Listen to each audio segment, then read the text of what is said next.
రెండు తెలుగు రాష్ట్రాల్లో సంచలనం సృష్టించినటువంటి వైఎస్ వివేకానందరెడ్డి హత్య కేసులో కీలక నిందితులందరూ నిన్న హైదరాబాద్లోని సిబిఐ కోర్టులో హాజరయ్యారు.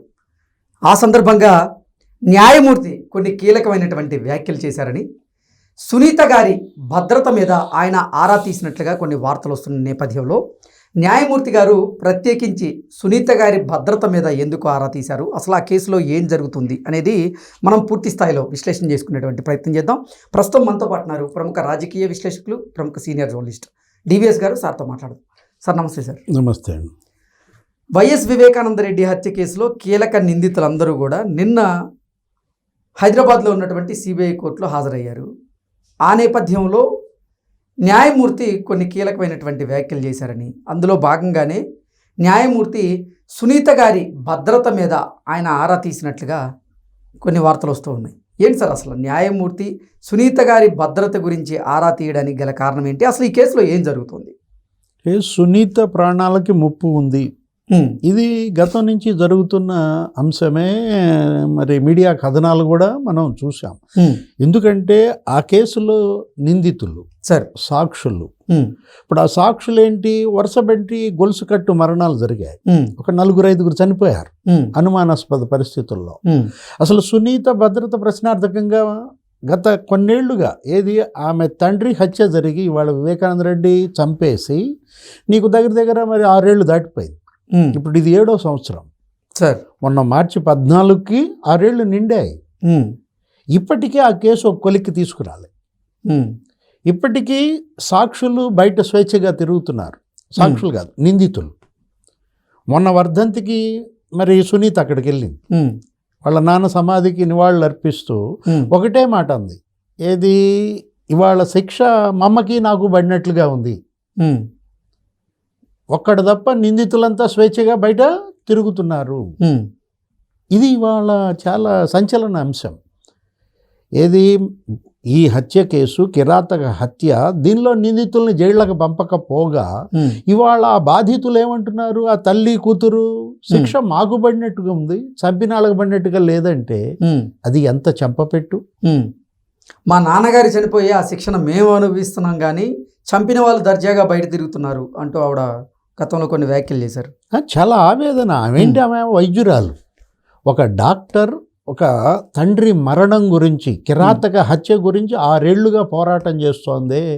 అసలు ఎక్కిన గడప దిగిన గడప, ఇటు దర్యాప్తు సంస్థల చుట్టూ, ప్రభుత్వాల చుట్టూ, హోంమంత్రి చుట్టూ, లేకపోతే ఆ ఎస్పీలు, డీజీపీలు, కోర్టులు. ఇప్పటికీ ఆ తల్లి కూతురికి న్యాయం జరగలేదంటే పిటి కాదు, ట్రాజడీ. భారత న్యాయ వ్యవస్థలో ఇదొక విషాద కేసు. ఇది మిగిలిపోతుంది, చరిత్రలో మిగిలిపోయేలాగా ఉందన్నమాట ఇప్పటికి కూడా. అసలు న్యాయమూర్తి నిన్న మరి అసలు ఆ ఆందోళన ప్రకటించడం, ఆరా తీయడం, ఇది ఇప్పుడు ఇంకొక మనకి కొత్త అంశంగా ఉంది. ఇప్పటిదాకా ఆమె ప్రాణాలకి భద్రత ముప్పు, అది ఒక ఎత్తు. ఇప్పుడు ఈ న్యాయమూర్తి మరి ఆ మాటలు అన్నారంటే ఆయనకి ఎంత సమాచారం లేకపోతే ఆయనకి మరి ఇంకా ఎన్ని రకాల అంశాలు ఆయన చూస్తున్నారు. ఒక జడ్జి నుంచే మీ ప్రాణాలకి మరి భద్రత ఉందా అని అడిగారంటే ఇప్పుడు మనకు డౌట్ వస్తుంది. మనకు కాదు, ఇవాళ అందరికీ, ప్రజలందరికీ వస్తున్నటువంటి అంశం. సునీత భద్రత ఇవాళ ప్రభుత్వాలకు ఒక సవాల్. అటు కేంద్ర రాష్ట్ర ప్రభుత్వాలు, ఎందుకంటే ఇవాళ పేరెన్నిక గన్న వైద్యురాలు, అలాంటి వ్యక్తికి ఏదైనా జరిగితే అంటే ఆమెను గనక అడ్డు తొలగిస్తే ఇంకా ఈ కేసు మాఫీ అయిపోతుందని నిందితులంతా కుమ్మక్కాయి మరి తండ్రిని చంపినట్టే ఆమెపై కూడా చర్యలు తీసుకుంటే, ఆ రోజు నీకు తెలుసు వివేకానంద రెడ్డిని అసలు గొడ్డళ్లతో చంపారు సార్. రక్తపు మడుగులో మృతదేహం, బాత్రూంలో. ఏమని మరి బిల్డప్ ఇచ్చారు, రకరకాల కథలు చెప్పారు. కాశీ మజిలీ కథలు, గుండెపోటు అన్నారు. ఆ తర్వాత అది హత్య అని బయటపడగానే నారాసుర రక్త చరిత్రని రాశారు. లేకపోతే ఆపడినే బీటెక్ రవిను మరి అతను ఎవరు ఆదినారాయణ రెడ్డి అసలు లోకేష్ హస్తం ఉందన్నారు. ఆ తర్వాత వివాహేతర సంబంధాల వల్ల జరిగిన హత్య అన్నారు. బెంగళూరు భూ తగాదాల వల్ల హత్య అన్నారు. అసలు అటు ఎవరు అనేక మందితో ఆయన అక్రమ సంబంధాలు అంటగట్టారు. అసలు రెండో వివాహం అన్నారు. ఆమె ఎవరో ఒక ముస్లిం మహిళను తీసుకొచ్చారు, అతని ఏదో ఇంకొక అబ్బాయిని తీసుకొచ్చారు, ఆమె కొడుకుని. అసలు జగన్మోహన్ రెడ్డి సీఎం ఆఫీస్లో మనం చూసాం, ఏది ఆమెను పిలిపించుకోవటం, మాట్లాడుకోవటం, ఆ పిల్లాడితో ఆడుకోవటం. అంటే ఇవాళ అసలు ఆ కేసుని ఏదో రకంగా పెడదారి పట్టించాలి, కొలిక్కి తీసుకురాకూడదు, నిందితుల్ని కాపాడాలి. ఇక్కడ ఇందులో ఇష్యూ ఏంటి? ఒకటి నేరానికి పాల్పడిన వాళ్ళు, మరొకటి ఆ నేరస్తులకి కొమ్ము కాసేవాళ్ళు, ఇంకొకటి ఆ నేరానికి సంబంధించినటువంటి ఆ సాక్ష్యాలని రూపుమాపిన వాళ్ళు. అనేక రకాల క్రిమినల్స్ ఒక్క కేసులో ఉన్నారు. వీళ్ళందరినీ నిగ్గు తేల్చాలి. ఇప్పుడు సిబిఐ ఎస్పీ రామ్ సింగ్ ఎక్కడున్నాడు? ఎస్పీ మీదే కేసు పెట్టారంటే అప్పట్లో ఒక రాష్ట్ర ప్రభుత్వం సిబిఐనే గడగడలాడిచ్చిందా? అంటే ఈ నేరగాళ్ళు రాష్ట్ర ప్రభుత్వాన్ని గుప్పెట పట్టి ఎట్లా సిబిఐ ఎస్పీనే భయపెట్టారంటే ఏమైంది ఆ కేసు? మొన్న పిలిపించారు అతను వివేక పిఏ కృష్ణారెడ్డిని, అంతటితో వదిలేశారా? అంటే ఏది వీళ్ళు లాజికల్ ఎండ్కి తీసుకురాలేకపోతున్నారు. ఈ హత్య కేసులో జరిగినటువంటి అనేక కుట్రలని ఒక్కదాన్ని కూడా సరిగ్గా ఛేదించలేని పరిస్థితి. సిబిఐ లేకపోతే రాష్ట్ర ప్రభుత్వం, ఏపీ పోలీస్ ఎందుకు ఇంత కిమ్మిన్నాస్తిగా వ్యవహరిస్తున్నారు? వాళ్ళ ప్రశ్నార్థకం అన్నమాట. మనం చూసాం, హత్య జరిగిన రోజు అవినాష్ రెడ్డి మేడం భారతి పిఏ నవీన్ అనేవాడికి ఫోన్ చేశారని మన మీడియా కథనాలు చూసాం. ఏమైంది? పిలిచారా? అడిగారా? ఇప్పుడు నిన్న కూడా హాజరయ్యాడు కదా అవినాష్ రెడ్డి, భాస్కర్ రెడ్డి, వీళ్ళందరూ హాజరయ్యారు, నిందితులంతా నిన్నటి వాయిదాకి. దర్యాప్తును ఎందుకు మధ్యలో ఆపేశారు? ఓకే, ఇప్పుడు ఎంతవరకు దర్యాప్తు జరిగిందంటావు? సిబిఐ దర్యాప్తు అసలు 30% అన్న కంప్లీట్ అయిందా? కాలేదని ఎవరు చెప్తున్నారు? బాధితురాలు, హతుడి కూతురు. ఇంతవరకు ఆ నవీన్ అనేవాడిని పిలిచి మాట్లాడాల. నీకు ఫోన్ వచ్చిందా రాలేదా? ఆ టైంకి అవినాష్ రెడ్డి నీ ఫోన్ ద్వారా భారతీ మేడంకి మాట్లాడారా లేదా? తెల్లారుజామున 2 3 లేకపోతే అసలు జగన్మోహన్ రెడ్డిని ఇంతవరకు ప్రశ్నించలేదు. జగన్మోహన్ రెడ్డి పిఏ ఆ ఓఎస్డి కృష్ణమోహన్ రెడ్డి ఇప్పుడు అరెస్ట్ అయ్యి జైల్లో ఉన్నాడు కదా, అది ఇంకో కేసు. ఏంటది? ఆ లిక్కర్ మాఫియా కేసులో.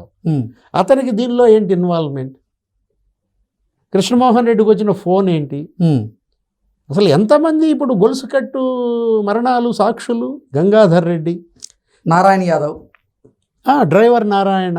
ఆ రోజు మేడం నేను సార్ని మరి రోడ్డు మార్గంలో 8 గంటలు ఏం ప్రయాణించారు, హెలికాప్టర్లో వెళ్ళాలా, సొంత బాబాయ్ హత్య చేస్తే.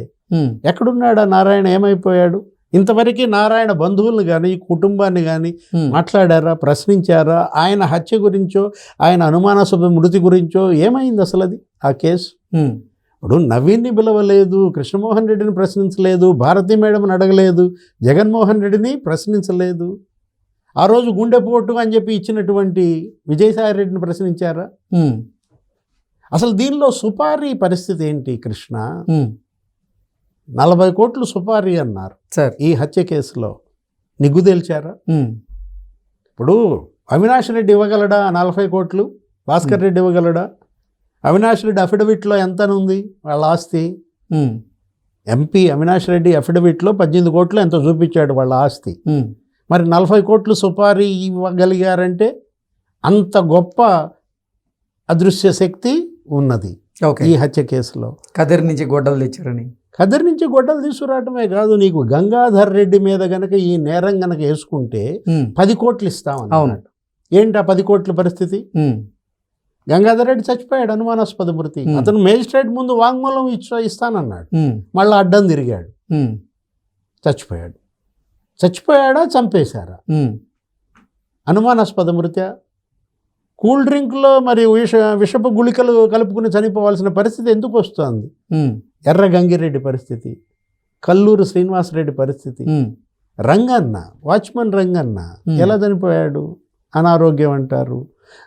అంటే ఇవాళ మరి అసలు ఒక వరుసగా గొలుసు కట్టుగా వీళ్ళందరూ మరి చనిపోతుంటే అనుమానాలు రాకుండా ఎందుకుంటాయి? ఇప్పుడు సునీత భద్రత పైన మ్యాజిస్ట్రేట్ ఆందోళన, దానిపైన రాష్ట్ర ప్రభుత్వం స్పందించాలి.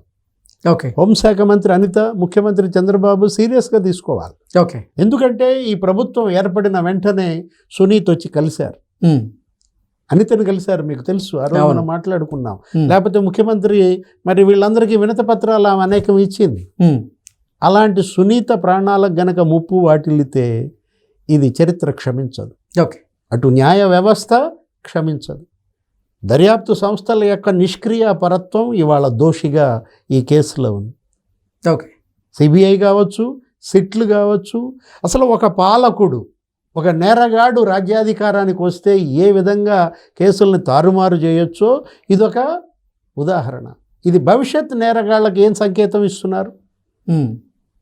కరడుగట్టిన క్రిమినల్స్ అంతా రేపొద్దున పార్టీలు పెడతారు, ముఖ్యమంత్రులు అవుతారు, చంపుతారు. ఓకేనా? ఇదేనా సమాజం కోరుకునేది? ఇదేనా రాజ్యాంగం మనకు నిర్దేశించింది? వివేకానందరెడ్డి హత్య కిరాతక హత్య. అతనేమో అసాధారణమైన నాయకుడు, ఎంపీ, ఎమ్మెల్సీ, ఎమ్మెల్యే చేసినాడు. ఒక ముఖ్యమంత్రి తమ్ముడు, ఇంకో ముఖ్యమంత్రి బాబాయ్. ఆ కేసే ఇంతవరకు మీరు కొలిక్కి తేలేదంటే ఎవరికి ఉంటుంది నమ్మకం? వ్యవస్థ మీద నమ్మకాన్ని పోగొడుతున్నారు. దీన్ని చక్కదిద్దండి, వ్యవస్థని నిలబెట్టండి, దోషుల్ని కఠినంగా శిక్షించండి. ఇది ప్రజలందరి demand. Okay. Okay sir, thank you so much.